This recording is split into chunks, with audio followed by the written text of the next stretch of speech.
got done 2 hours ago, 3 o'clock, and basically, yeah. So day 4 means done with day 4 means there's only 3 more days in these next 2.5, like 16 days or something. So 16 days left of the cycle. They have me going the first cycle, and my 4 out of 7 days, there's only 7 days in the 21 days that they're giving me something. They're spreading it out 5 days, and then I get 2 more days on the 8th and the 15th day. And so there's things. So that's what's going on. So I'm finished 4 out of 7 days in these 21 days that my body is being given this stuff. And yeah, so today's recap for chemo today, and just the experience. Got to sleep in, sleep in a little bit more.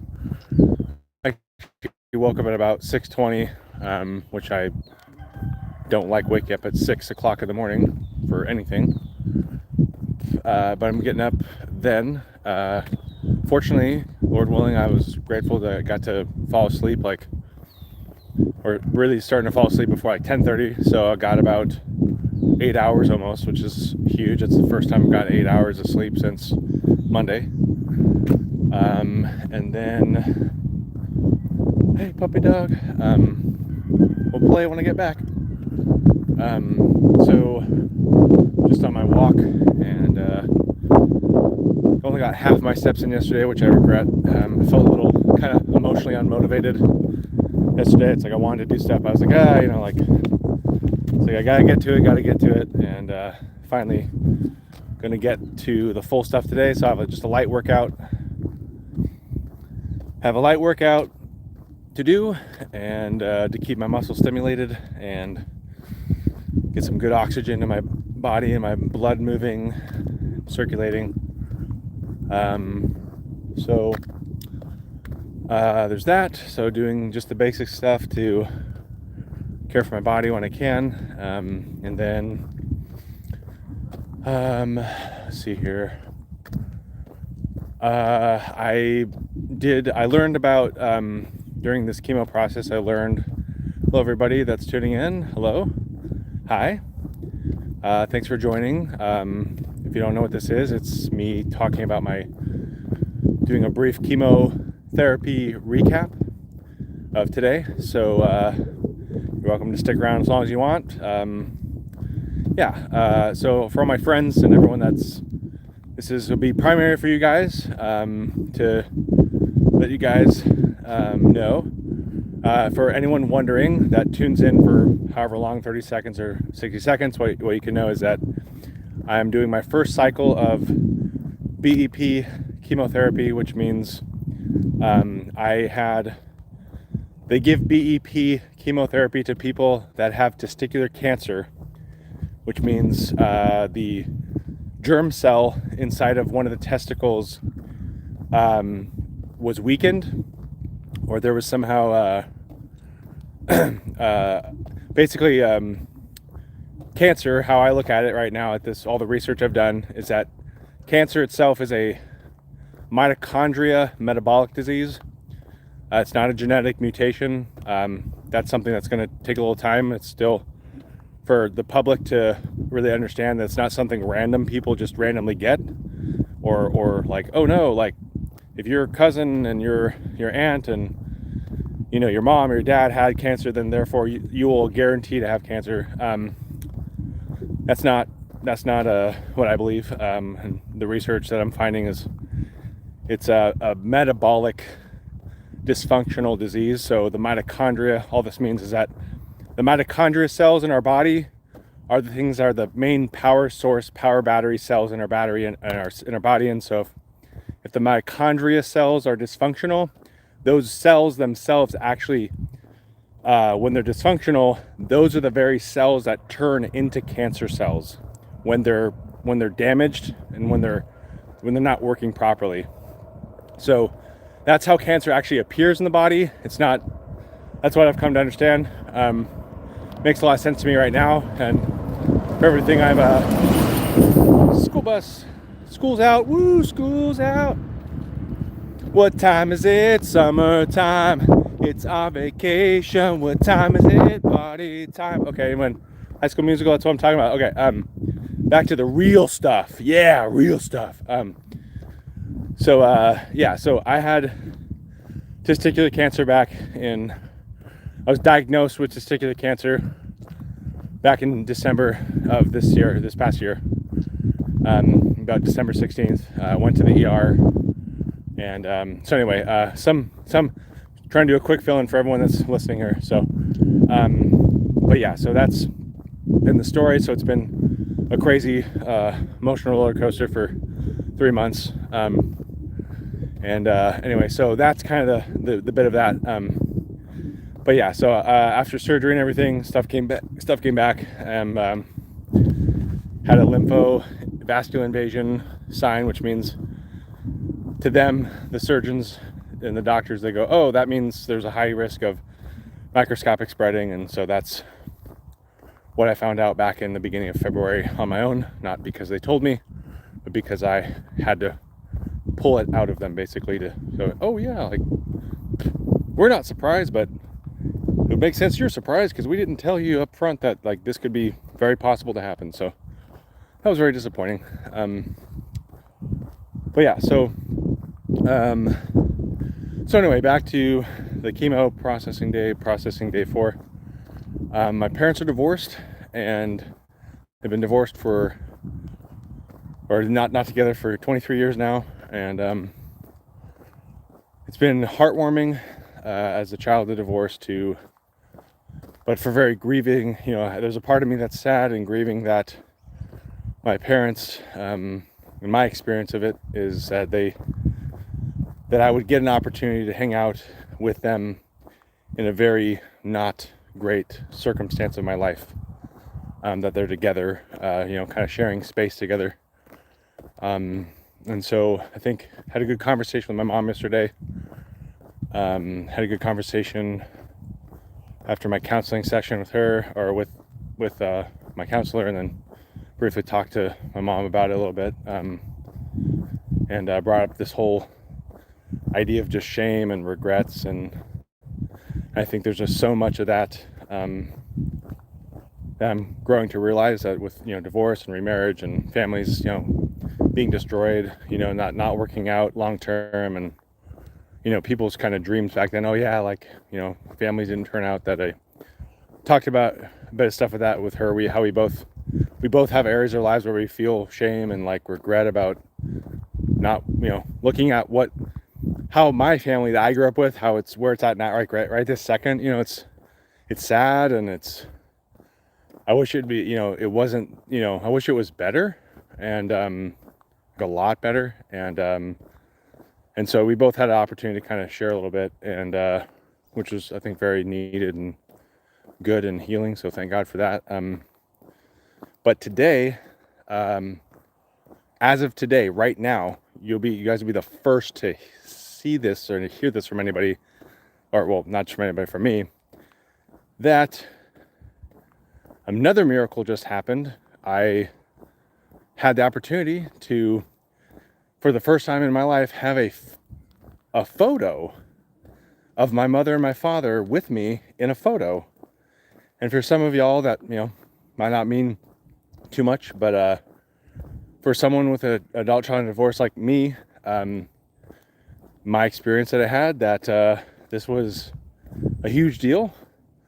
It's going to take me some time to kind of process that, but I'm going to treasure that photo that I have now of them for the rest of my life. And it's going to be really important to me because I think for a lot of reasons, but I just experienced something today that I have never seen happen. That's never been given to me or gifted to me. But I give God all the glory and the praise that I got to have this wonderful gift that, I think will mean a lot to me over the years. So, got to have a photo with both of them.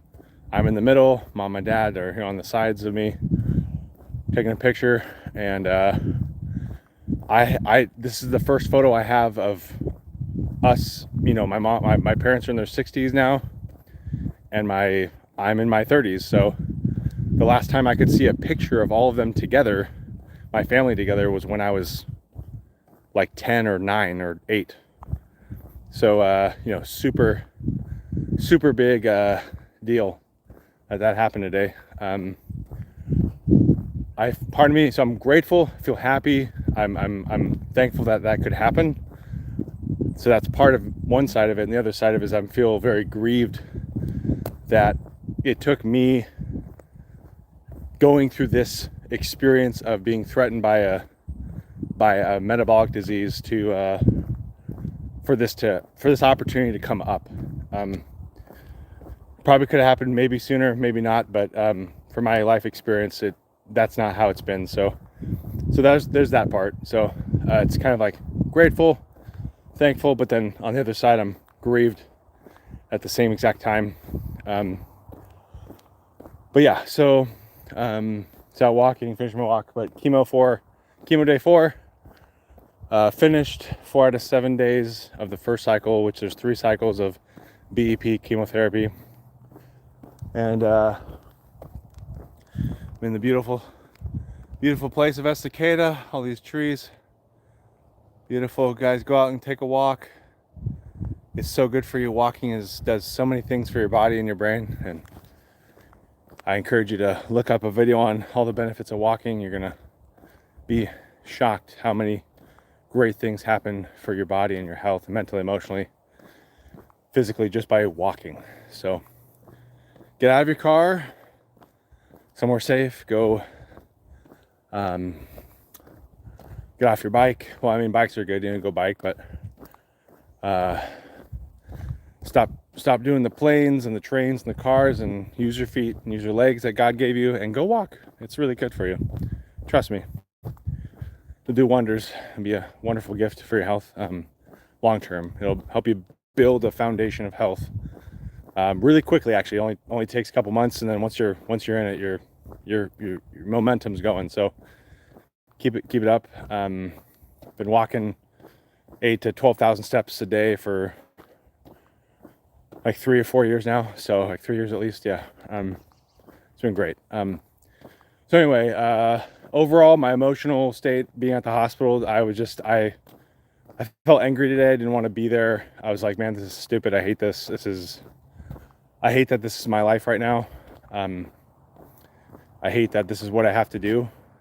Well, I don't have to do. I hate that this is the choices that are put in front of me to do.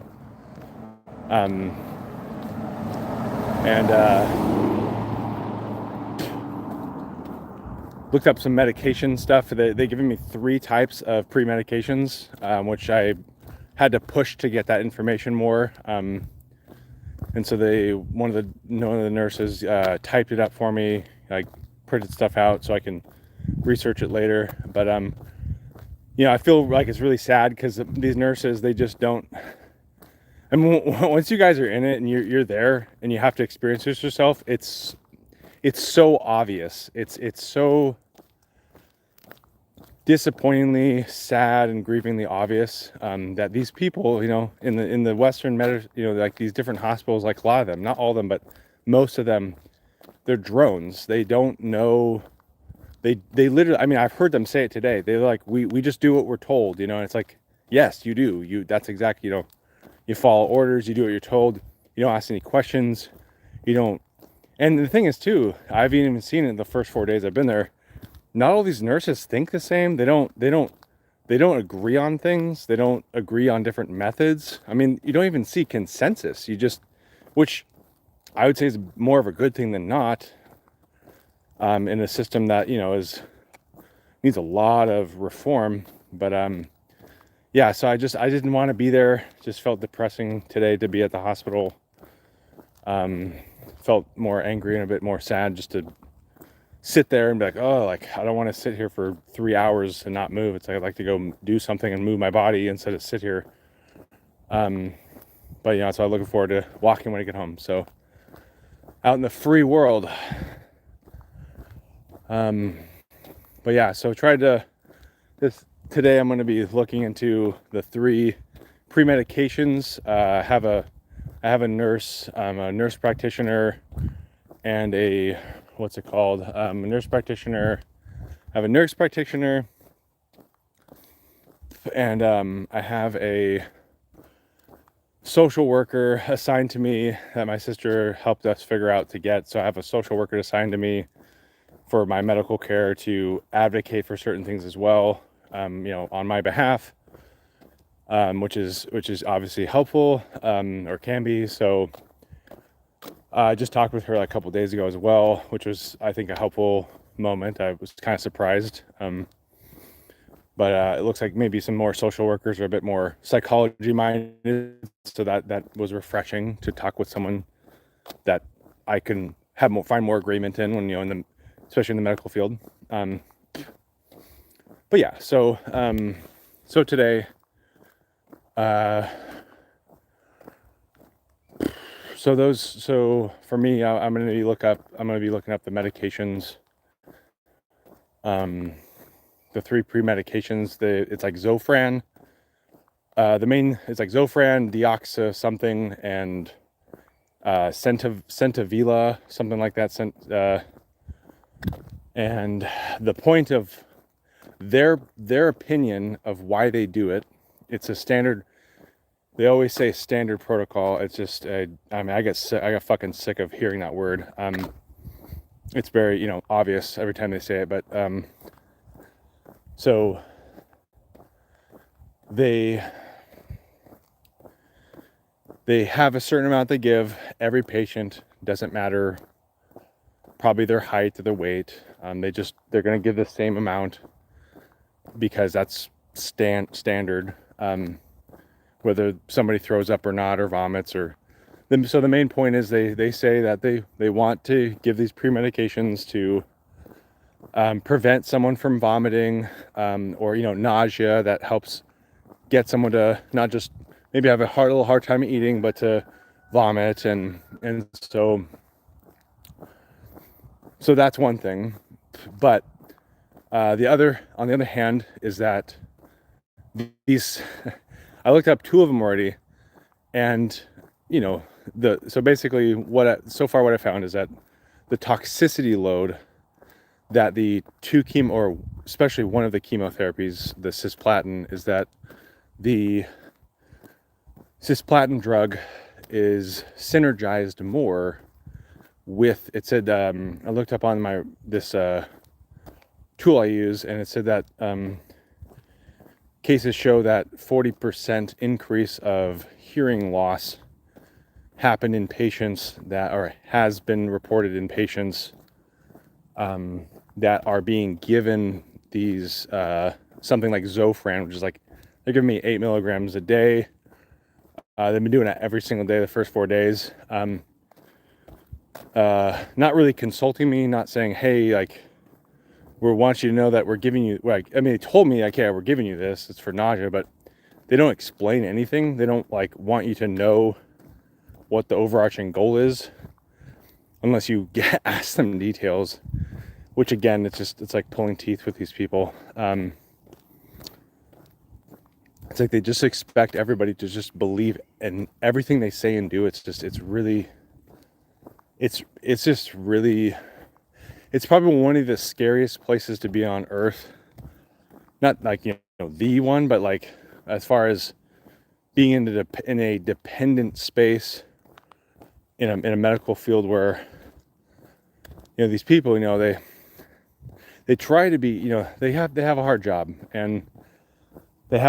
but people get desensitized to this stuff, and then they see it so much. I mean, yeah, today was interesting. I was on the 11th floor again of the building, and all of these nurses, man, it was the most lively bunch of nurses I saw in the past 4 days. I mean, and you gotta have some fun at work, but a thought popped in my head, and I was like, I was walking to the bathroom with my chemo bag and everything, and taking like my 4th pee, and I'm looking at these 2 people, and they're just kind of talking, and how when you're at work and people sometimes will joke, and you try to, and so like they're talking about like their patients, and it's like, oh yeah, like the so and so did this. They just got up really fast, and they're like talking about how like, and I think like, wow, like I feel like there can be a potential scary disconnect when part of your job as a nurse to like deal with the emotional challenges you're seeing in front of you in your job is to like banter about like what you see patients doing as part of like how you enjoy your day. Like I think of that and I go like, yeah, I'm sure that's not going over too well in their mental emotional like worldview of how they see things. Like, so I kind of made me think of like Hunger Games, where I look at the nurses as like they're like standing right in the middle of like the problem, as where they're the ones doing the work to administer things, and then they see the front lines of the actual problems that happen in people's lives that are at these hospitals, and then they also get the brunt of being like, hey, be a good worker and do what you're told, don't ask questions, and just do things that all the smart people that are above you know, because they know everything, they know all the answers, and so please go do the work that we tell you to do. And so they're kind of stuck between a rock and a hard place if they're not educated, if they don't kind of like, you know, look into stuff themselves. But I already saw that the first couple of days. It was like, not all the nurses are, the approaches that they try to do, even little things like for instance, one of the nurses told me on Tuesday, they're like, oh yeah, like they told me, oh yeah, this thing we put on your arm actually is a flame retardant. Like it's really not good for your skin. You shouldn't put this on your skin. Like it's not actually. And so she tells me this, and she goes, yeah, actually that's not why. And then she told me, she goes, that's why I'm not using it, because I don't think it's that needed for, you know, because she says, oh yeah, we poke a hole in you for it to, you know, get to your vein. But he said she goes, it doesn't make sense to have this, you know, higher risk flame stuff that's like whatever it's made of, very toxic to your skin, and then to pour it right next to the vein that we just put, you know, this chemo stuff, like putting it right there. Like, so she was just telling me, like, you know, just kind of almost everyday conversation, and I'm like going, oh, okay, so like, well, yeah, I'm glad you're aware, and that you're just letting me know that you're not just giving me like water or alcohol to like take off this little thing that's like stuck to my skin to hold it down, you know, the thing down. And like, so she just educated me from her perspective. And you know, all the other nurses, though, they were doing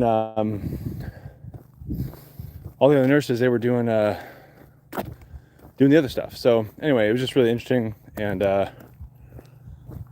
so it's like, oh, I saw right in that moment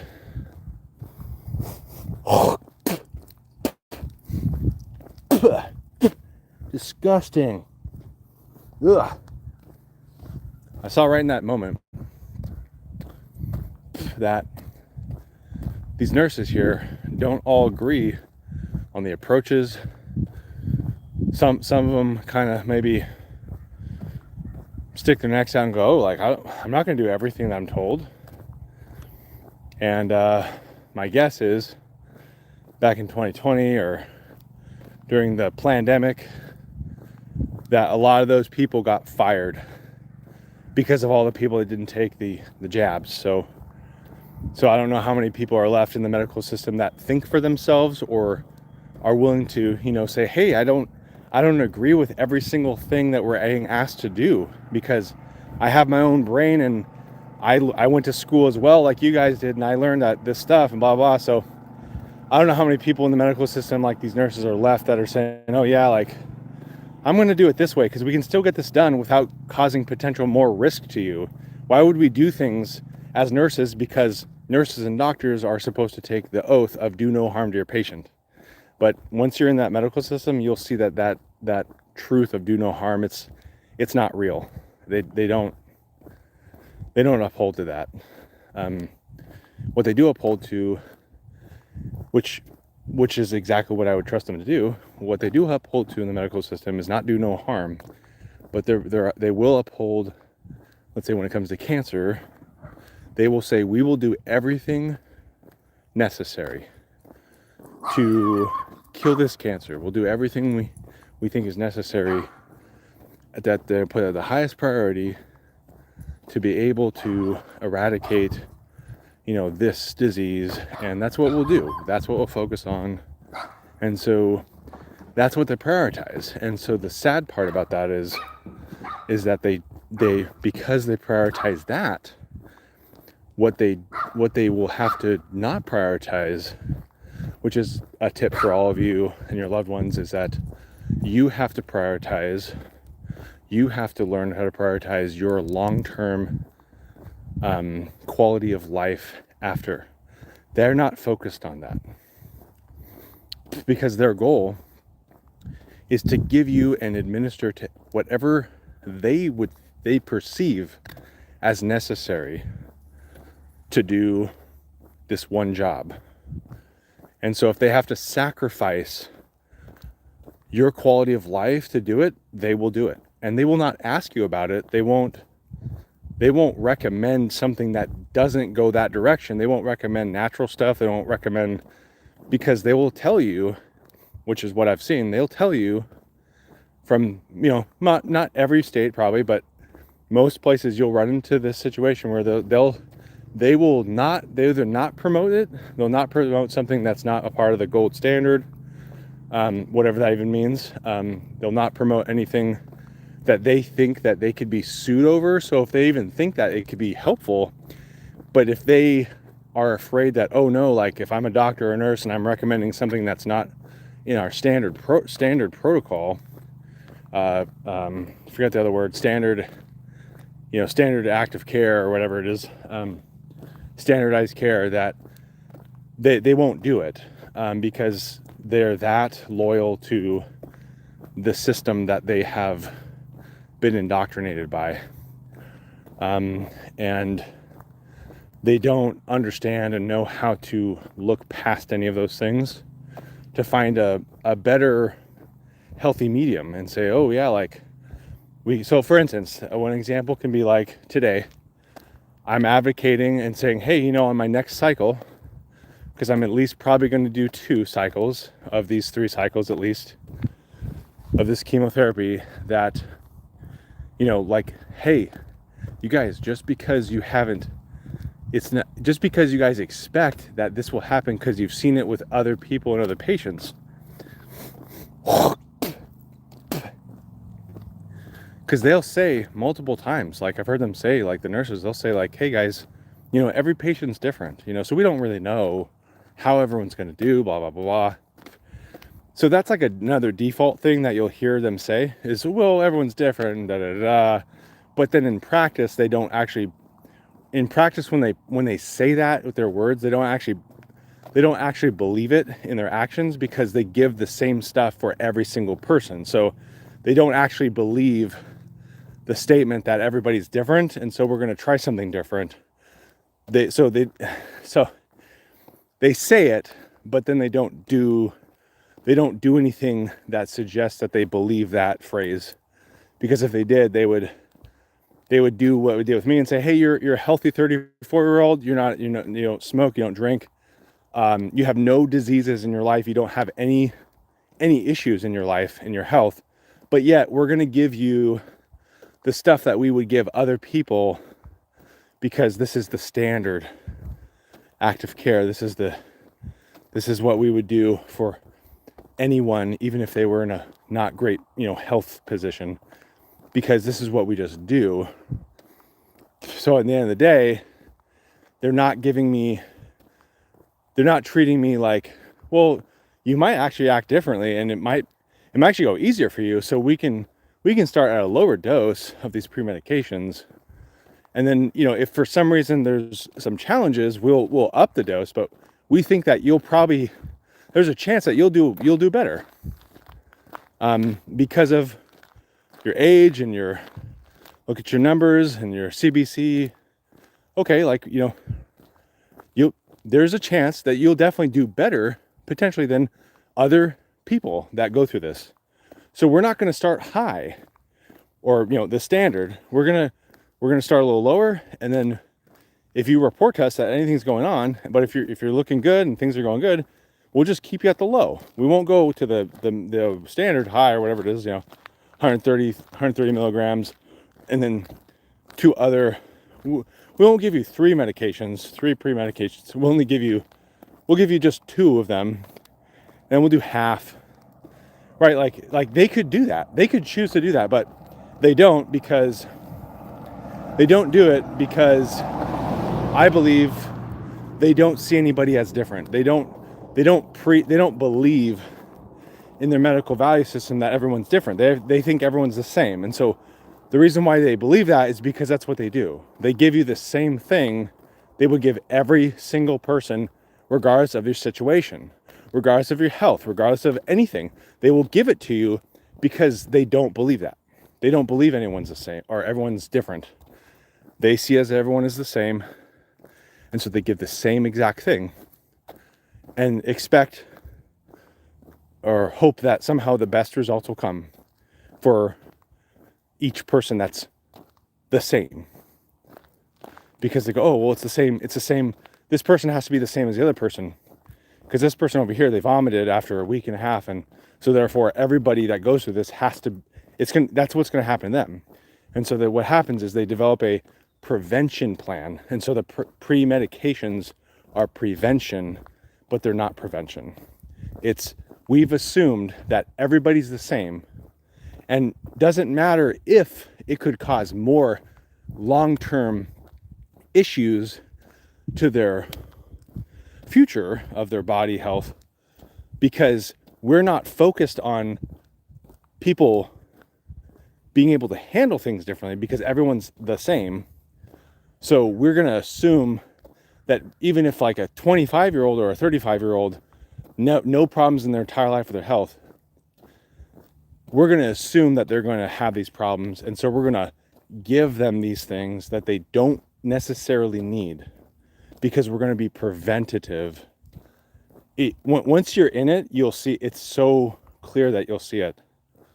That it's like they don't realize how much they try to silence your own opinions and voice by they're so indoctrinated. Like not a single one of these nurses I'd see, or probably in this entire building, took a nutrition class. Not one of them. It's not their fault because they're in a space where the medical systems that we've had the past 150 years, no one's getting trained with nutrition. They don't know, like literally, I'm saying it like verbatim. One of the nurses that was my main nurse today on day 4 here, she literally wrote down, she's like, oh yeah, we, when you're taking this chemotherapy with cisplatin and etoposide or whatever, like, oh, like in her, like full of conviction in her voice was like, yeah, like, herbs and stuff, don't want to take herbs, like, we look at lifestyle of eating, and, and she, at some point she got uncomfortable because she crossed her arms, and so I could tell she was feeling a bit defensive when I was just trying to be open and saying like, oh yeah, here's what I'm doing. It has nothing to do with you. But like, I was like, hey, I'm trying to do some of my research because, I don't want to do anything that would, I'm trying to, so I explained it in a really graceful way to her, what I'm doing. And, but I felt so sad for her because I thought, wow, like, I'm sure you're really smart in a lot of things of things that you can do, in a very narrow way. But the problem is, with conviction in her voice, she just told me, she just told me and was like, oh, she's like, I just almost like,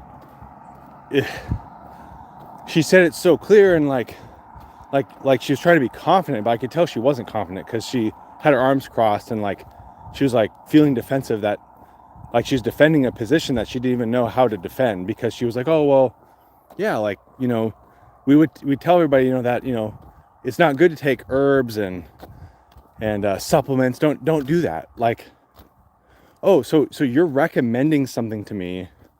I find it so incredibly broken and sad that someone in a position of like this nurse is so brainwashed and uneducated about everything else but the very job that she knows how to do, which is to administer chemo, put IVs in an arm. She knows how to do these structural things to administer things, but she doesn't know a single thing about anything else. And that's not her fault, because she's trained. Everybody that goes through the system is trained to think like this.